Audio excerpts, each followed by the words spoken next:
ನಮಸ್ಕಾರ, ನೆಕ್ಸ್ಟ್ ನ್ಯೂಸ್ಗೆ ಸ್ವಾಗತ. ನಾನು ಪ್ರೀತಿಕಾ ಬಂಗೇರ. ಮೈಸೂರು ಮೂಡ ಪ್ರಕರಣದಲ್ಲಿ ಮುಖ್ಯಮಂತ್ರಿ ಸಿದ್ದರಾಮಯ್ಯ ಅವರಿಗೆ ಇಡಿ ಇಕ್ಕಳ ಬಿಗಿಯಾಗ್ತಾ ಇದೆ. ಆದರೂ ಸಿಎಂ ಸಿದ್ದರಾಮಯ್ಯ ಜಗ್ಗಲ್ಲ ಬಗ್ಗಲ್ಲ ಅಂತಿದ್ದಾರೆ. ಆದರೆ ಸದ್ದಿಲ್ಲದೆ ಸಿಂಹಾಸನವಂತೂ ಅಲುಗಾಡ್ತಾ ಇದೆ.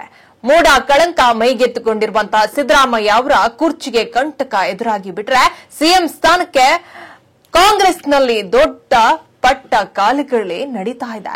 ಈ ಪಟ್ಟ ತಮ್ಮಲ್ಲಿ ಯಾರಿಗಾದರೂ ಸಿಗಬೇಕು ಎಂದು ತ್ರಿವಳಿ ಮಂತ್ರಿಗಳು ಆಟವನ್ನ ಶುರು ಮಾಡಿದ್ದಾರೆ. ಹೌದು, ಡಾಕ್ಟರ್ ಜಿ ಪರಮೇಶ್ವರ್, ಸತೀಶ್ ಜಾರಕಿಹೊಳಿ ಮತ್ತು ಎಚ್.ಸಿ. ಮಹದೇವಪ್ಪ ಗೌಪ್ಯ ಸಭೆಯನ್ನ ನಡೆಸಿ ತೆರೆಮರೆಯ ಆಟವನ್ನ ಶುರು ಮಾಡಿಕೊಂಡಿದ್ದಾರೆ. ಅದರಲ್ಲೂ ಮೇಲಿಂದ ಮೇಲೆ ದಿಲ್ಲಿ ಯಾತ್ರೆಗೆ ಕೈಗೊಂಡಿರುವಂತಹ ಸತೀಶ್ ಜಾರಕಿಹೊಳಿ ಹೆಜ್ಜೆಯಂತೂ ತುಂಬಾ ನಿಗೂಢವಾಗಿದೆ. ಸಿದ್ದರಾಮಯ್ಯ ಅವರಿಗೆ ಮೂಡ ಸಂಕಷ್ಟ ಎದುರಾಗಿರುವ ಬೆನ್ನಲ್ಲೇ ಕಾಂಗ್ರೆಸ್ನಲ್ಲಿ ರಣರೋಚಕ ಆಟ ಶುರುವಾಗಿದೆ. ತೆರೆಯ ಮುಂದೆ ಸ್ನೇಹದ ಬಲೆ, ತೆರೆಯ ಹಿಂದೆ ಕಣ್ಣ ಮುಚ್ಚಾಲೆ ಆಟಗಳು ನಡೀತಲೇ ಇವೆ. ಒಂದು ವೇಳೆ ಸಿದ್ದರಾಮಯ್ಯ ಅವರ ತಮ್ಮ ಸಿಎಂ ಸ್ಥಾನಕ್ಕೆ ರಾಜೀನಾಮೆ ನೀಡಿದ್ರೆ ತಾವೇ ಮುಂದಿನ ಮುಖ್ಯಮಂತ್ರಿ ಎಂದು ಡಿಕೆ ಶಿವಕುಮಾರ್ ಅವರು ಆತ್ಮವಿಶ್ವಾಸದಲ್ಲಿದ್ದಾರೆ.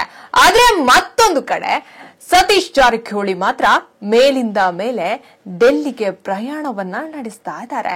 ಈ ಹಿನ್ನೆಲೆಯಲ್ಲಿ ಸತೀಶ್ ಜಾರಕಿಹೊಳಿ ನಿಗೂಢ ಹೆಜ್ಜೆ ಕಾಂಗ್ರೆಸ್ನಲ್ಲಿ ಸಂಚಲನವನ್ನ ಮೂಡಿಸಿದೆ. ಹೆಚ್ಚಿನ ಅಪ್ಡೇಟ್ಗಾಗಿ ನೋಡ್ತಾ ಇರಿ ನೆಕ್ಸ್ಟ್ ನ್ಯೂಸ್ ಕನ್ನಡ.